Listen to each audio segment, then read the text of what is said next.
Guys, everyone's talking F5 tornadoes. It's a rare thing, but not that rare. Now, from North Dakota all the way to Texas and east, 54 of them in the last 63 years. There have been others before 1950, but the Storm Prediction Center has chosen this year forward to keep things simple. Oklahoma's had 7, including the last one.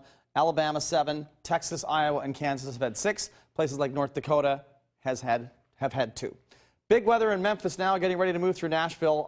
Not tornadic, but you never know, it could happen, so we're keeping an eye on that. We have a wind advisory in effect till Thursday morning at 5 a.m. Gusts of possibly 50 miles per hour over the grapevine in the deserts and the mountains, and that means blowing dust is a possibility, if not a likelihood, later tomorrow afternoon. We've got 72 now. Our winds are northwesterly at 14. That's not too bad. And temperatures have already dropped into the upper 60s in Porterville, 63 in Tehachapi, and 59 in Lebec. So it's not cool yet, but it will be. Wind speeds here, not that big of a deal, right? And not that big of a deal in the mountains and deserts yet, but it's coming. We are down 11 from yesterday. Look at Redding, down 24 degrees from yesterday at this time, and the winds in San Francisco are blowing to around 35-mile-per-hour gusts. 94 was the high today, 85 is the average. We're going to go below 90, and as a matter of fact, for the next 7 to 10 days, the long-range stuff, we don't see any highs in the 90s at all. How about that? That's weird.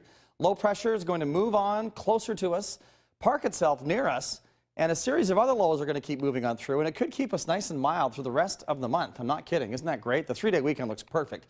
Wind speeds tomorrow, 15 to 20 miles per hour on the valley floor and very gusty in the mountains and deserts, and that will continue all the way through Thursday. Look at these arrows. I mean, that is exceptional, and that means a cooling trend as well.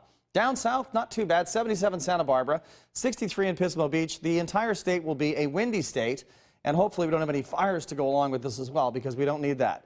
95 for Palm Springs, 68 San Diego, 67 in Pismo Beach area, and up to Morro Bay as well.